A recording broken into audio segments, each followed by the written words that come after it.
Hace una semana hablábamos el tema de los 500 años de la Reforma y cómo, basado en 5 principios, Martín Lutero y los que se agregaron a su movimiento nos enseñaron acerca de la importancia de la Escritura, de la fe, de la gracia, de solo Jesús como mediador y solo a Dios la gloria.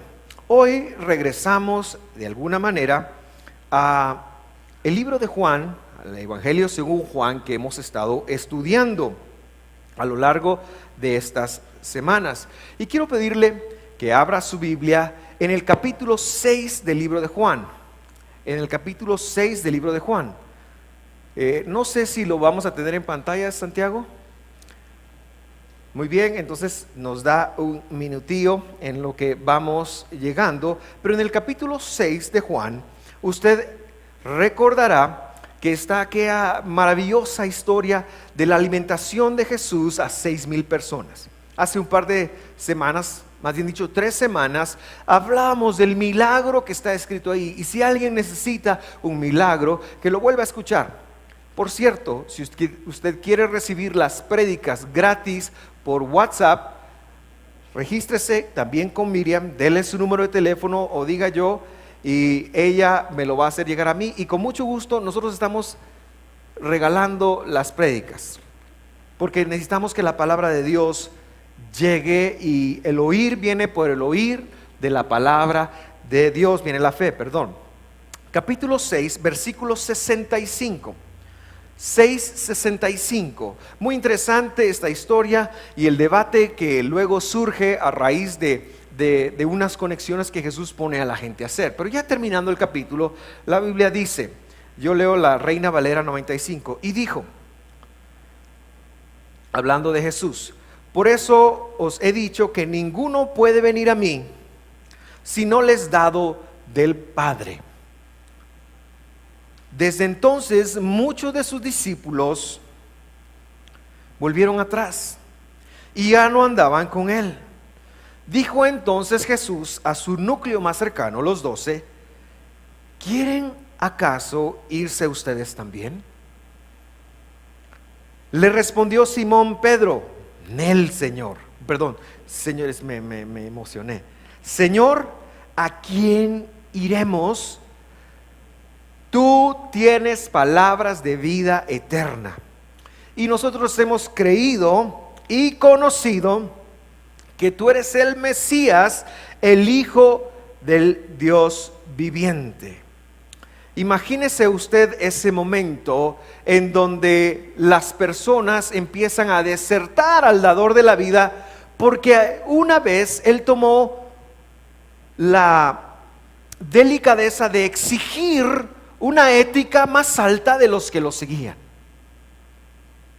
A veces no entendemos por qué suceden muchas situaciones y circunstancias en la vida si Dios va con nosotros. Pero esto es bíblico, y es que Jesús jamás prometió un camino de rosas mientras estábamos en esta tierra. Al contrario, Él dijo, en el mundo tendrán aflicción, pero tranquilos, yo he vencido al mundo. El punto de Jesús siempre es que Él nos puede dar la victoria, pero hay batallas que hay que pelear. Hay situaciones de las cuales no nos podemos escapar, y son todas para evidenciar el nivel de fe que nosotros tenemos. Es importante porque estamos en esta vida para acrecentar el nivel de fe. Y en este momento, cuando la gente empieza a irse, Jesús les dice, no, tranquilos, ustedes también se quieren ir. Pedro lo sabía muy bien. Pedro tenía muchas cosas que se le critican, pero una cosa es de admirarle: él sabía en quién había puesto su fe.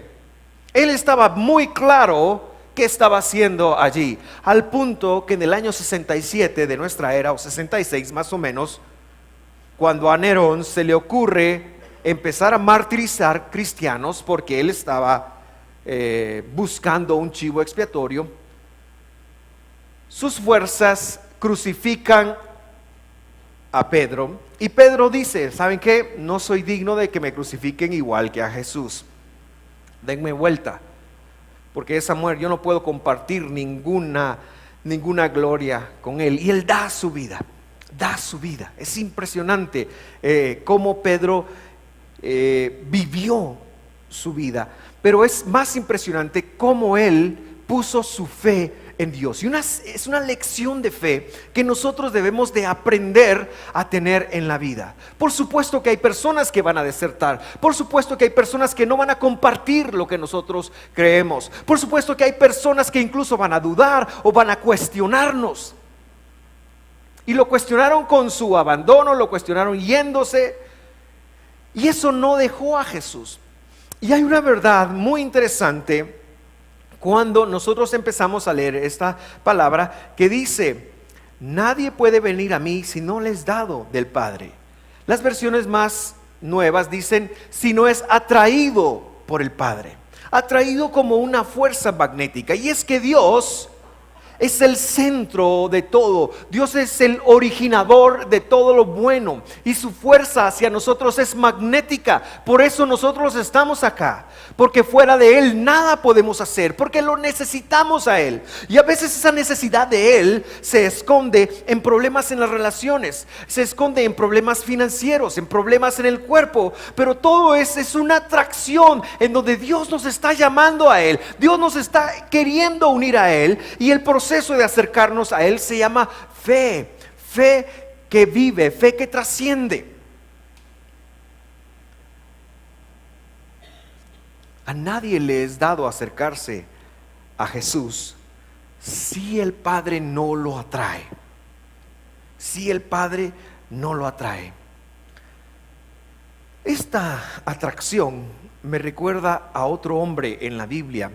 Y quizás quiero usar su ejemplo esta mañana para dejarnos una lección.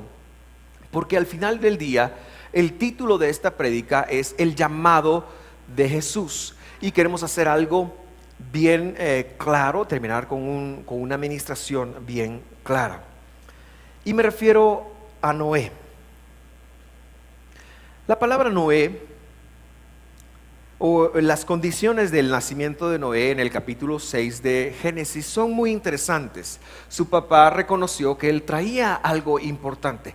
Por eso este tipo de cosas como presentar a nuestros hijos a Dios son importantes. Y por eso, por favor, nunca se canse de profetizar sobre sus hijos. No importa dónde esté su hijo ni qué está haciendo, usted es un profeta para su hijo. Nunca se canse de hablar bien, de pensar bien de sus hijos. Hoy en la mañana leí un artículo de la revista Time que decía cuáles son los 4 hábitos de los Navy SEALs. Es un equipo del ejército de la naviera de Estados Unidos. No sé si usted ha visto algunas películas en donde los entrenan y los hacen casi inhumanos, pero ellos tienen la capacidad de hacer muchas cosas que la gente normal no tiene. Y de los ¿cómo se llaman estos? Los atletas olímpicos. Dice que tienen cuatro hábitos en común. El primero de ellos, y solo le voy a decir el primero porque no va con lo demás. El primero es que dice: nosotros tenemos un diálogo interno entre 300 a 1000 palabras. No entendí si era por minuto o por cada 10 minutos, pero es una cosa impresionante que continuamente estamos hablando con nosotros mismos. Tenemos un diálogo interno muy fluido. Todo el tiempo se está pensando y todo el tiempo usted está hablando. Y cuando usted hace eso, usted está programando su cerebro, y lo está programando para el éxito o para el fracaso. No hay un punto intermedio. Así que debemos aprender a ser buenos programadores de nuestro cerebro, de nuestra vida, porque estas cosas cobrarán, se materializarán. La Biblia dice que así como el hombre piensa, así el hombre es y llega a vivir. Por eso es importante que usted no se culpe, no se castigue, no se, qué sé yo, cuánto tipo de cosas nosotros tenemos, sino que usted construya un diálogo positivo. Y el padre de Noé hizo esto con su hijo. El padre de Noé le profetizó que era un hombre bueno. De hecho, la palabra Noé Si usted le da vuelta a las letras en el original, queda la palabra gen, y gen quiere decir gracia, y gracia es un favor inmerecido, es el don de Dios sobre nosotros de algo que no nos hemos ganado. Gracia sobre nosotros es lo que Jesús hizo por nosotros, es la mayor bendición que Dios puede darnos. Este hombre era un hombre excepcional. Y en el capítulo 6, el versículo 13, leemos la escritura, cómo Dios le llama, y si quiere le doy un tiempo para que usted lo busque, y si no, allí está en las pantallas. Dice la versión que yo tengo: ahora bien, Dios vio que la tierra se había corrompido y estaba llena de violencia. Yo creo que estoy leyendo desde el 12 yo. Dios observó toda la corrupción que había en el mundo, porque todos en la tierra eran corruptos. Entonces Dios le dijo a Noé, al de gracia, al bueno: he decidido destruir a todas las criaturas vivientes, porque han llenado la tierra de violencia. Así es, dice esta versión: los borraré, esta es la NTV, perdón, a todos, y los también destruiré la tierra. Y entonces le da un encargo: ve, hazte un arca. Usted recuerda esa historia, y en esa arca tú vas a poner una pareja de animales impuros y 7 parejas de animales puros. Y entonces le dice que él lleva para comer y qué hacer con la vida, etcétera, etcétera. Usted lo puede leer en su casa, y es una historia que nosotros hemos visto a lo largo de nuestra niñez. ¿Qué hace Dios con Noé? Un hombre bueno, un hombre que sabía escritura. ¿Por qué digo sabía escritura? Porque él sabía diferenciar entre los animales puros de los impuros, porque él había venido para hacer una diferencia. Por eso es importante conocer la escritura. Y entonces le dice: ve y hazte un arca, y le da una misión, y Dios le entrega a Noé una misión, así como Dios te ha entregado una misión en la vida. Curiosamente, esta misión le llevan 120 años. Y la escritura dice, unos versículos antes, que cuando Dios vio que la maldad de los hombres era mucha, Él decidió restringir la vida de las personas. ¿A cuántos años? A 120 años. Lo que está diciendo, ¿sabía usted que un primo mayor de Jesús en Jerusalén toma, después de que matan al hermano de Jesús en la iglesia en el año 62, lo martirizan, lo matan, lo tiran del pináculo del templo? Un primo de Jesús llamado Simeón o Shimeón, algo así, él toma la congregación de Jerusalén, se los lleva del otro lado del Jordán, a lo que hoy es Jordania, pero él dirigió la iglesia hasta que tenía 120 años, por eso me acordé. Dirigió la iglesia de Jerusalén hasta que tenía 120 años. Así que 120 años son los años que Dios le ha dado al ser humano. Ojalá y Dios quiera que lleguemos a los 120 años así pollones y fuertes, y todos nosotros. Los salmos incluso ya lo cambian un poquito, dice que le ha dado 70, 80 años.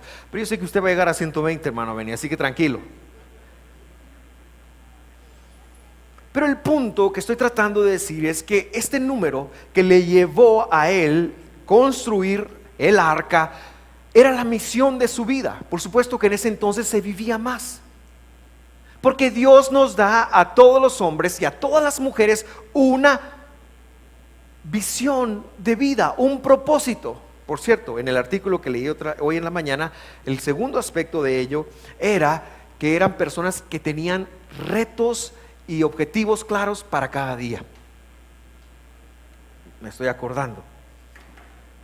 Y Noé durante 120 años se levantaba, iba a buscar madera, iba a buscar brea, iba a buscar clavos, como si no le fueran suficientes con la señora, iba a buscar más clavos, y entonces estaba clavando y estaba viendo y cómo hacía y acondicionando el arca. Le dio una misión de vida. Y en el versículo 22 la Biblia nos enseña: entonces Noé hizo todo exactamente como Dios le había mandado. ¿Qué nos dice esto? Que Noé fue una persona obediente al propósito que Dios le dio a su vida. Yo no sé, pero esto debe de confrontarnos un poquito. Nosotros tenemos claridad de por qué razón existimos. Porque no estás vagando aquí, tienes un sentido de vida. Si no lo tuvieras, ya no vivieras. Tienes una razón de ser, una razón de existir. Tu vida no es el producto de la casualidad. Hay algo que Dios desea que tú hagas. Tienes un llamado con tu vida. No existes por existir. No eres el producto de nada más que no sea el cuidadoso pensamiento y cuidado de Dios, quien te escogió desde antes de la fundación del mundo para que fueras santo y sin mancha. Eso es así, mis queridos hermanos. Por supuesto que de allá afuera para adentro, me refiero al mundo secular, se golpea la autoestima, se nos dice que no valemos nada, se nos menosprecia, y esto desde que llegamos al colegio o desde que vamos por la vida, a nadie le importamos y lo que usted quiera, pero ese no es la perspectiva desde Dios. Dios tiene un propósito claro que desea que tú logres y alcances con tu vida. Y este fue el caso de Noé, 120 años. Buscando cosas para hacer ese propósito. ¿Estás tú en esto? No sé, pero es algo que debemos de evaluar. Luego adelanto hasta el capítulo 9 y versículo 22. ¿Pero qué ha pasado? Dios cumplió su palabra, Noé hizo su trabajo y Dios cumplió su palabra y envió la lluvia. 40 días. De arriba, de abajo, por todos lados venía el agua. La gente falleció. Yo no sé si usted alguna vez ha visto alguna expresión de Hollywood, pero no sé si realmente llegan a registrar lo que ocurrió. Quizás usted puede imaginárselo, los gritos, la desesperación de las personas. Y quizás usted puede imaginarse lo que la familia de Noé empezó a sentir cuando dejaron de oír voces, gritos. Una vez, en el colegio donde estudiaba, en el Alfa y Omega de niños, fueron a hacer unos bautismos a un balneario que está cerca de Escuintla. Y después de los bautismos, la gente se puso a nadar y una muchacha de la iglesia se ahogó. Esa mañana se ahogó, yo la vi. Ella se metió a nadar, no sabía nadar y se ahogó y se murió. Y yo recuerdo la imagen de ella con sus ojitos. No le voy a contar porque el punto no es ese. Pero la muerte de un ser nos amargó toda esa mañana y fue muy impresionante y fue muy impactante para mí en mi niñez el haber visto esto. Y la muerte de alguien no nos deja bien. Uno se siente, por ejemplo, cuando muere alguien, un ser querido de alguien que uno conoce o ama y uno va a la funeraria. Yo sé que los chapines les sacamos chistes a todo, pero a la hora de rajar ocote uno está compungido, porque la muerte golpea y marca. Así que yo me imagino a esta familia pensando cómo estará la cosa allá afuera, qué estará ocurriendo. ¿Sabe usted cuánto tiempo estuvieron en el arca? La Biblia dice que llovió 40 días y 40 noches. Pero usted hace cuentas, estuvieron más de un año dentro del arca. Dios hizo muchos milagros, los cubrió, los protegió. Noé, un hombre bueno, pudo presenciar, pudo servir a los leones, pudo servir a las jirafas, pudo darles, estuvo muy ocupado durante ese año. Un hombre bueno. Y finalmente, él sale de la tierra. Y cuando él sale de la tierra, Dios los llama a él y a sus hijos y les da una bendición y establece un pacto con ellos.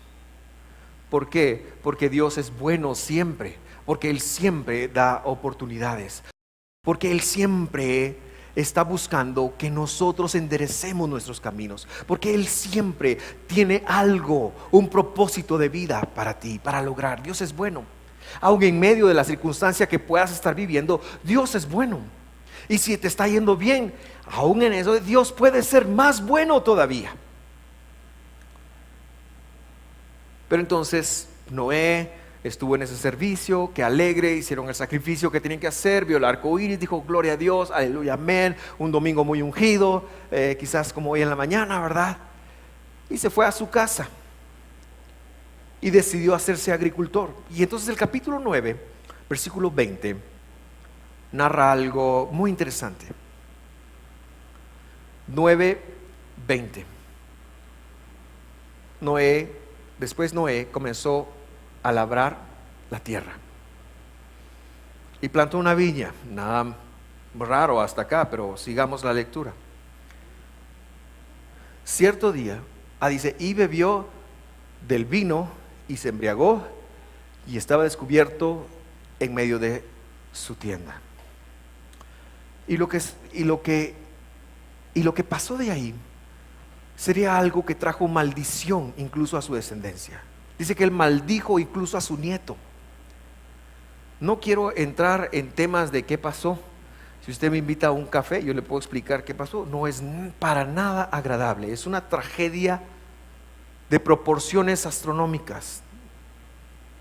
Es algo muy desagradable lo que hace el hijo con Noé. Mi pregunta para usted, para que usted se lo lleve a su casa y para que usted lo evalúe y para que juntos podamos aprender es: mis hijas cuando eran chiquitas veían mucho el Discovery Channel, entonces decía, oh rayos, decía, ¿por qué rayos Noé, después de la promesa de Dios, después de que era el dueño del mundo, quién le iba a decir algo a Noé? Era el dueño del mundo, el mejor escenario, todo era de él. Los que lo estaban llamando con la tarjeta de crédito para cobrarle en el diluvio. La suegra, señores, en el diluvio. No tenía problema. ¿Qué problemas tendría ahora Noé? Ustedes no, ustedes son buenas suegra y nueras, tranquilas. Es que rápido se me quedan viendo ahí. No está hablando cosas que sabe, pastor. ¿Por qué Noé, en lugar de disfrutar la vida, en lugar de hacer planes de expansión, por qué Noé buscó intencionalmente, si usted lo puede ver en su casa, esconderse es que nada más salió, se puso a labrar y en lugar de sembrar maíz para las tortillas, frijolitos para la cena, sembró uvas para chupar? ¿Qué pasó con su hijo?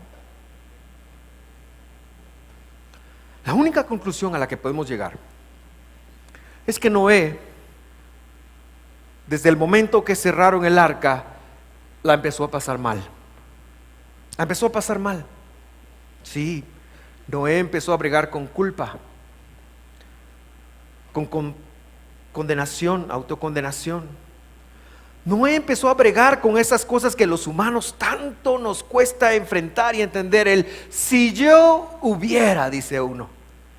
Querido hermano, no se castigue con el hubiera. No existe posibilidad de que eso cambie. Pero usted sí puede cortarle a esa forma de pensamiento. No es si yo hubiera nada. Eso solo nos sirve para castigarnos. Pero a Noé le afectó. Y como buen chapín, fue a chupar. Pues no era chapín Noé, pues no era de ninguna raza. Pero lo que sí buscó él fue esconderse. Yo quiero que usted lo vea, porque la Biblia no lo esconde. Después de que era el dueño, después de que tenía todo, eso no le sirvió mucho, porque tenía emociones que no había manejado bien, especialmente en el nivel de culpa. ¿A qué me refiero? Me refiero a que durante 120 años él sabía que el mundo iba a ser destruido y no hizo absolutamente nada para impedirlo. Cuando yo era niño nos leían aquella Biblia ilustrada. De hecho fue la primera Biblia que yo leí completamente. Es fantástica esa Biblia. De hecho La teníamos en la casa para las hijas cuando iban creciendo. Estaba todo compilada, pero en mi tiempo eran como revistas. Y siempre en estas revistas se puede ver a Noé diciendo, arrepiéntanse, ya va a empezar a llover. Quizás quienes compusieron esto presumieron que eso fue lo que Noé hizo, pero la Biblia dice algo completamente contrario. Noé ni siquiera oró, hermanos, por las personas. Él agarró la onda y dijo, bueno, vas a destruir el mundo, es mi propósito en la vida. Ok, fantástico, entonces voy a hacer mi barca. Y pasaba la gente, ¿y qué estás haciendo en una barca? ¿Y para qué? Estás haciendo una barca, déjame tranquilo. Y se burlaban, ahí van a ver, ahí van a ver. Un día van a estar chillando.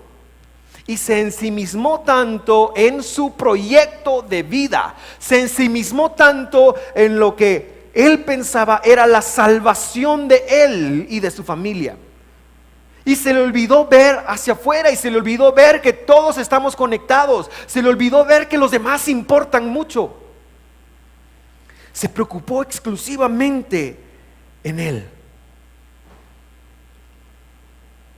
Pero era muy tarde para cambiarlo. Era muy tarde para cambiarlo. Y por eso,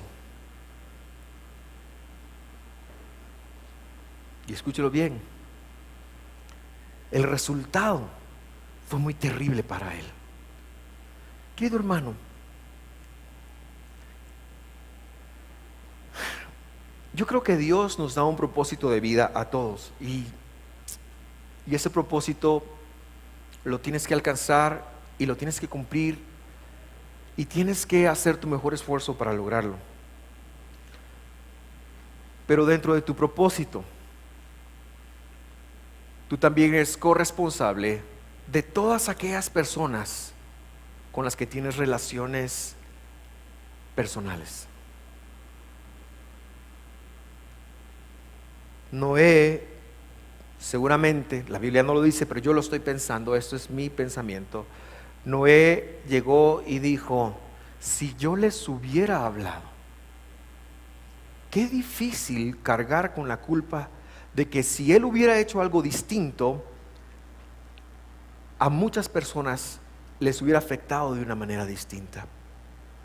No nos podemos olvidar de la sociedad en la que vivimos.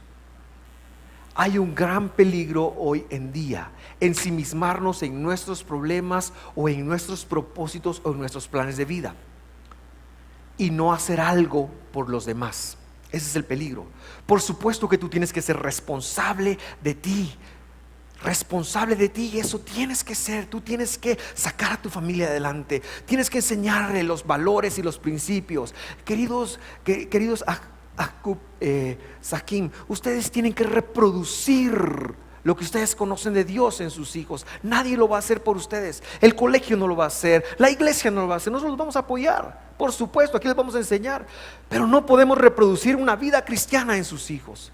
Por supuesto que eso lo tenemos que hacer. Les tenemos que enseñar a nuestros hijos a decidir, pero tenemos una responsabilidad. Primero, con el lugar donde Dios nos hizo vivir. Segundo, con el lugar donde Dios nos hizo nacer, con la familia donde estamos. Tenemos una responsabilidad de llevar hacia afuera nuestro propósito, nuestro conocimiento y sobre todo la luz que Dios nos ha dado. No nos podemos ensimismar, no nos podemos quedar.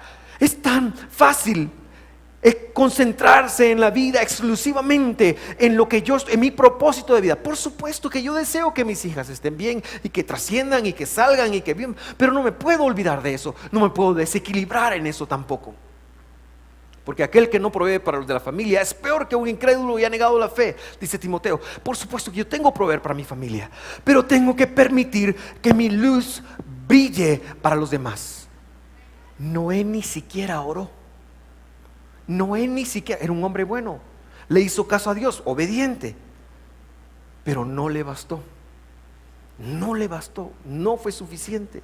Querido hermano y hermana, Dios está atrayendo todo el tiempo personas hacia Él. ¿Y sabes cómo lo hace? El magnetismo de Dios, el magnetismo de Jesús. Por eso es que Él viene y les dice, ¿ustedes se quieren ir? Y Pedro dice, no, ¿a dónde iremos? Solo tú tienes palabras de vida eterna. Pedro lo reconoció y estuvo dispuesto, hasta que su suegra se sanara con tal de que Jesús. ¿Qué yerno hace eso? Aparte de su servidor.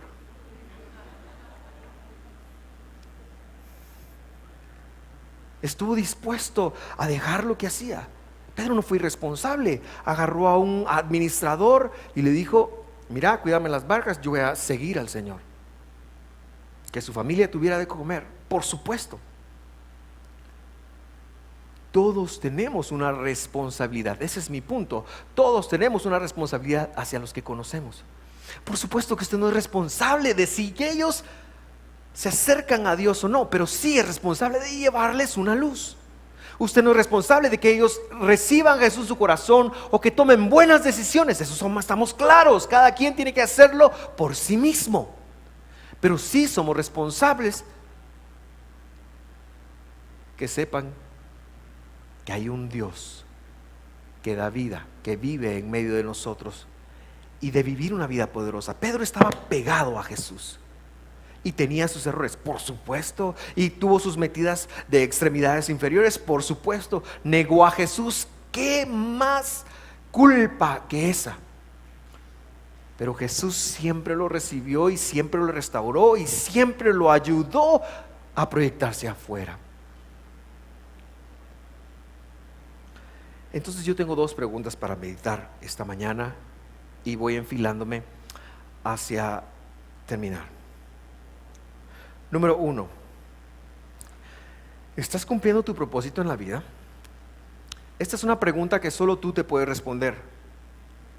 Si quieres conversarla con alguien, pues háblale a tu cónyuge y dile: mira, fíjate que estoy pensando. ¿Qué pensás? Es cuando mucho. Pero es una pregunta que debemos reflexionar continuamente. Y número 2, ¿estás ayudando a que otros sean atraídos a Dios? Hay muchas formas de hacerlo. No todos tenemos la misma, pero hay muchas formas de hacerlo. Esta mañana yo quiero regalarte una semilla. Literalmente te quiero regalar una semilla. Pues vamos a comprar unas semillas de girasol, que yo quiero que tú te lleves a tu casa.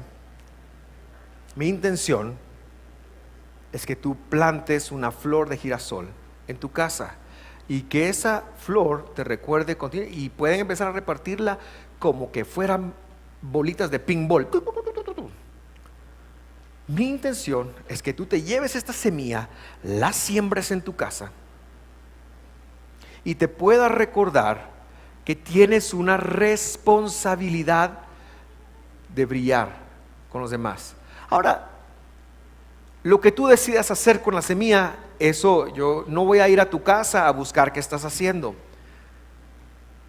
Eso es decisión tuya. Mi responsabilidad era decírtelo: no seas como Noé. No seas como Noé. No seas como Noé. Entonces llega a tu casa, plántala en algún lugar, riégala. Ahorita ya no mucho que va a llover, ¿verdad? Gracias a Dios, porque este año sí nos llovió. Así que acuérdate, regarla en una maceta. ¿Dónde está Mauricio? Mauricio fue el que yo no sé si es en una maceta. Si usted no sabe cómo sembrar girasoles, YouTube lo enseña todo, así que pero debe ser tan simple como poner la semilla en la tierra, ¿verdad? Así que tampoco se haga el que, ay, oh, no.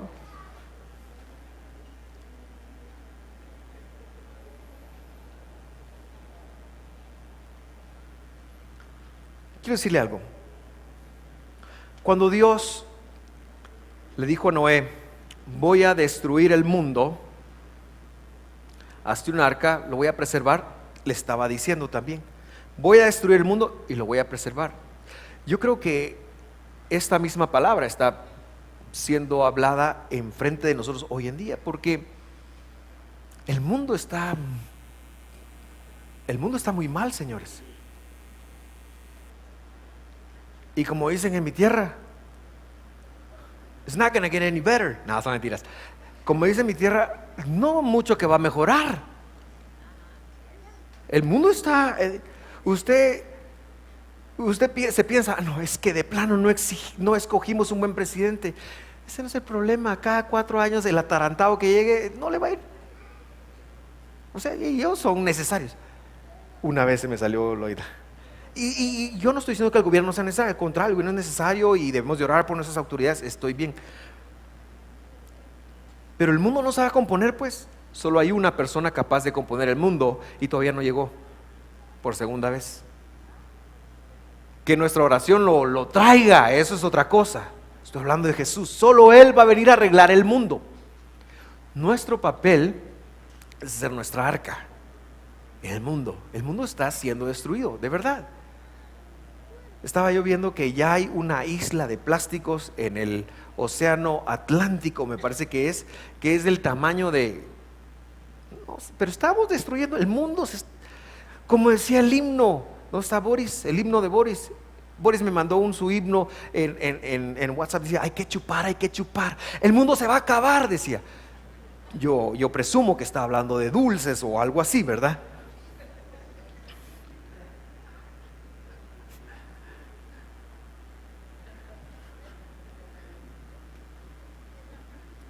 Así que cuando Dios le estaba diciendo a él, el mundo se va a acabar, ese mensaje no es nuevo y no se acabó. Lo sigue diciendo. Lo sigue diciendo. ¿Cómo recuerda usted la época de antaño? En mi tiempo yo oía a mi abuela o a la gente que decía, es que en tiempo de Ubico era. Y se recuerda mejor el pasado. Pero ahora tenemos más tecnología, más edad. Ahora vivimos más, tenemos mejores clínicas, pero la calidad de vida no es mejor. Hay más estrés, hay más divorcios, hay más problemas con los hijos, peores problemas. A mí me somataban por brincarme a la calle, por ir a jugar fútbol, por desobediente realmente, ¿verdad? Pero eso es lo que hacía, o béisbol. Por cierto, estoy agradecido con Dios que llegaron los Dodgers, hermano. Tengo 29 años de estar orándole al Señor. Bendito sea su nombre. Pero bueno, lástima que no llegaron los Yankees. Pero bueno, ese no es el punto. No me esté distrayendo, por favor. Ya se me olvidó. El punto es, el mundo tiene un decaimiento y Dios quiere que tú construyas un arca para preservar a tu familia. Ese fue el mensaje a Noé. Pero en ese mensaje Dios le susurró a Noé, háblale a los demás. Estaba implícito. El mensaje que estaba implícito era, háblale a los demás. Y esa semilla que va ahí, yo te la quise regalar porque Dios te está susurrando a ti, háblale a los demás. De hoy en 8 va a estar con nosotros el pastor Vladimiro Zúñiga. Tenemos tan poca creatividad que hasta el mismo nombre de pastor invité a predicar.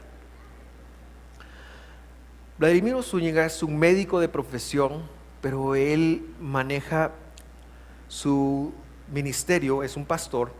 Él maneja el tema de la sanidad del alma.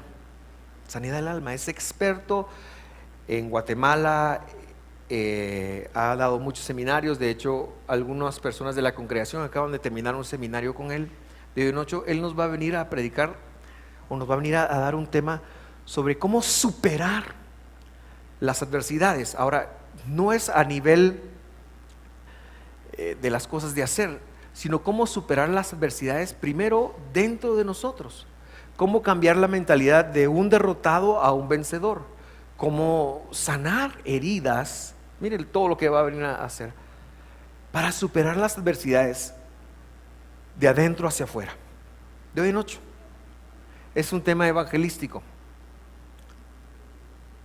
Traiga a alguien, hermano, háblele a alguien. Hay personas que usted conoce que se beneficiarían mucho de oír a Vladi. Así que la otra semana también nos va a predicar Vladi, tranquilos, solo que no yo. Traiga a alguien.